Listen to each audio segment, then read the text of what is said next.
آج کل موت کا بازار گرم ہے اور بہت سستی ہو گئی ہے، مگر معلوم نہیں کہ موت ہے اس لیے کہ جو شخص عمر بھر میں کبھی شکر کھایا ہی نہ ہو تو اس کو شکر کا مزہ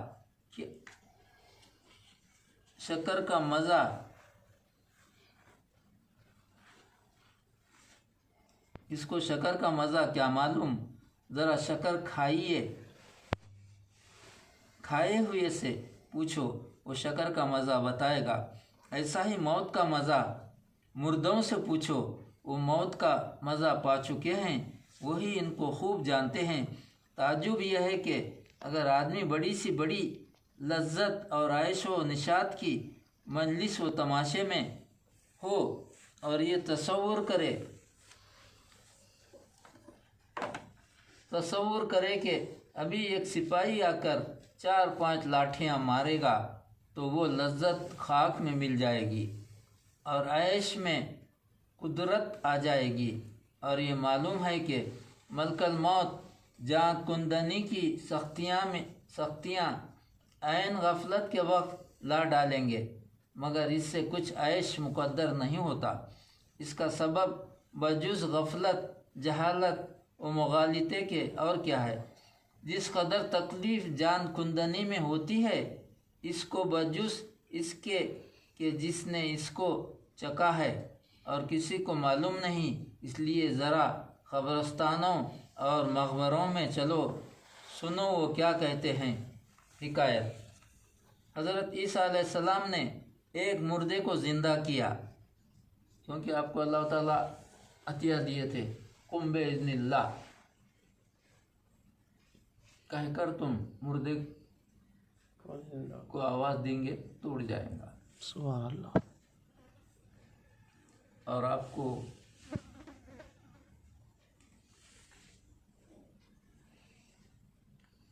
اسی لیے یہ کافر لوگ یہود و نصارہ، کیونکہ آپ کو اللہ تعالیٰ یہ قدرت بتائے ہیں کہ میں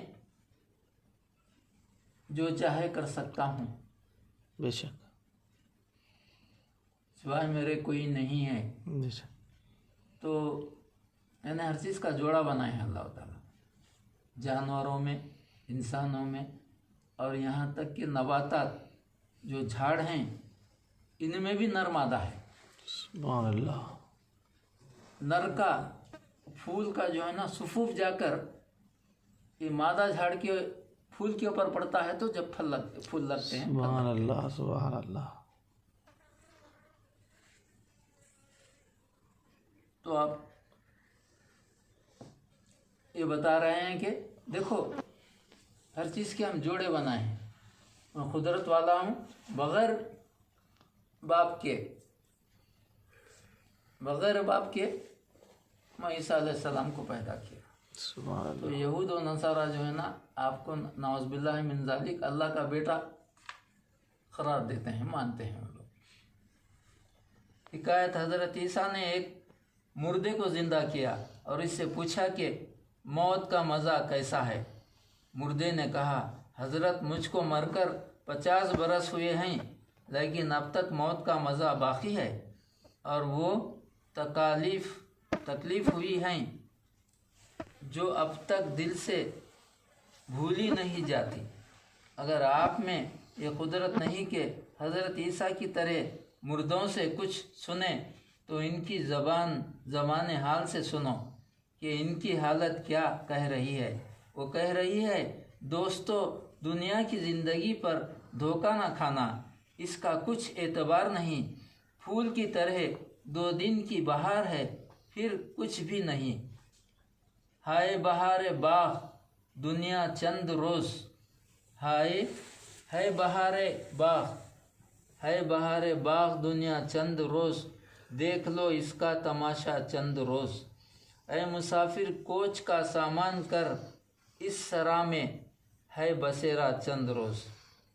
غافلو یاد الہی چاہیے، زندگی کا ہے بکھیڑا چند روز۔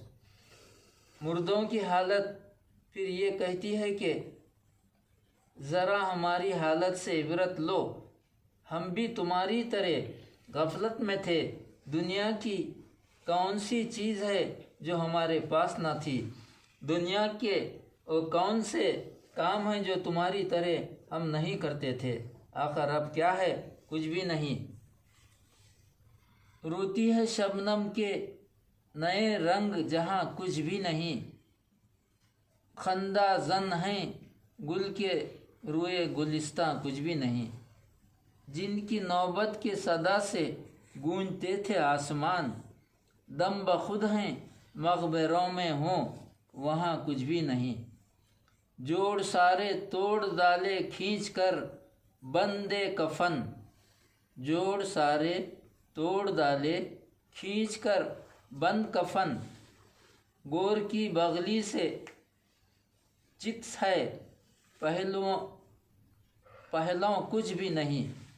خاک پر ٹوٹا پڑا ہے کاسے سرہائے، دور بین اے جم تیرا جام جہاں کچھ بھی نہیں۔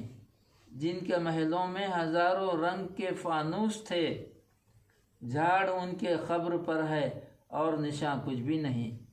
مردوں کی ان باتوں کو سننے کے لیے عبرت کا کان چاہیے، ہائے ہم میں وہ بھی نہیں۔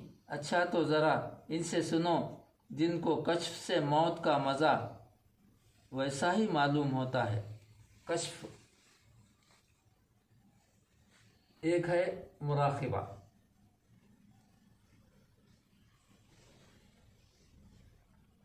اب سیدنا حضور غوث العظم دستگیر رضی اللہ تعالیٰ عنہ کا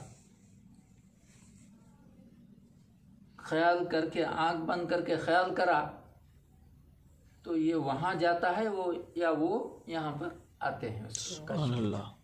کشف میں وہ مراقبے میں جو بات پوچھنا ہے پوچھ لیتے ہیں، اس کو مراقبہ کہتے ہیں۔ یہ کشف آنکھ کھلی رکھ کر جو ہے نا سوال کرتے ہیں ان سے، سبحان اللہ، بات کرتے ہیں سبحان اللہ، کشف۔ مراقبے میں آنکھ بند کر کے، سبحان اللہ۔ کشف میں جو ہے نا بالکل آمنے سامنے۔ مردوں کی ان باتوں کو سننے کے لیے عبرت کے کان چاہیے، ہائے ہم میں وہ بھی نہیں۔ اچھا تو ذرا ان سے سنو جن کو کشف سے موت کا مزہ ویسا ہی معلوم ہے جیسے مردوں کو خود ان پر بھینے کی وجہ سے وہ جو فرمائے ہیں۔ ان کا خلاصہ یہ ہے کہ اگر کوئی شخص زندہ رہ جائے اور ان کے سامنے اس کی بیوی بچے مر جائے، تمام جائیداد لٹ جائے، اور وقت اس کے دل پر جو صدمہ ہوگا وہی صدمہ اس شخص کے دل پر ہوتا ہے کہ جب سب رہ جائیں اور یہ ان سے جدا ہو جائے۔ اصل تکلیف وہ بات جدائی ہے، خواہ ادھر سے ہو یا ادھر سے۔ اب مرتے وقت کی حالت کو سوچئے کہ ایک ایک چیز ان سے جدا ہو رہی ہے۔ ہاتھ پاؤں کو کہتا ہے بھائی سلام لو، اب ہم اور تم قیامت تک نہیں مل سکتے۔ آنکھ کان کو یہ کہتی ہے کہ بھائی سلام لو، اب ہم اور تم قیامت میں ہی ملیں گے۔ غرض ہر ایک عضو دوسرے عضو کو رخصت کر رہا ہے، چھوٹ رہا ہے، اور یہ اس دردناک سما کو پڑا دیکھ رہا ہے۔ ادھر بیوی چھوٹتی ہے، بچے چھوٹتے ہیں، قرابت دار چھوٹتے ہیں، دوست آشنا چھوٹ رہے ہیں۔ کیا کیا محنتوں سے گھر بنایا تھا، اب قیامت تک اس میں نہیں رہ سکتا۔ کبھی جانوروں کا خیال آ رہا ہے تو کبھی دوسری جائیداد کا خیال آ رہا ہے۔ اب وہ وقت ہے کہ کن کن آرزوؤں سے کیا کیا چیزیں جمع کیا تھا، ہائے وہ سب چھوٹ رہی ہیں۔ کس حسرت سے ایک ایک چیز کو دیکھتا ہے، منہ بگاڑ کر رہ جاتا ہے۔ ادھر ورثہ کہہ رہے ہیں کیا کیا جائیداد چھوڑا ادھر فرشتے آپس میں کہتے ہیں کیا کیا اعمال ساتھ لایا، اور یہ مجبور پڑا سن رہا ہے۔ یہ کیا کم مصیبت تھی اس پر۔ وہ ارشاد، لوگوں سو رہے ہیں، جب مریں گے تو بیدار ہو جائیں گے۔ پورا ہوتا ہے نیکیاں اور برائیاں جن کا نفع و نقصان زندگی میں چھپا ہوا تھا۔ ظاہر ہوتا ہے دنیا کے مشاغل پردہ بنے ہوئے تھے۔ دنیا چھوٹتی ہے، پردہ اٹھتا ہے۔ اس لیے جو گناہ کیا ہے ان کا ضرور پیش نظر ہو جاتا ہے۔ اس وقت کچھ ایسی حسرت ہوتی ہے کہ اس حسرت کی تکلیف سے آگ کا عذاب اچھا معلوم ہوتا ہے۔ ہر چیز کی جدائی کی تکلیف کے ساتھ حسرت کی یہ تکلیف جمع ہو جاتی ہے۔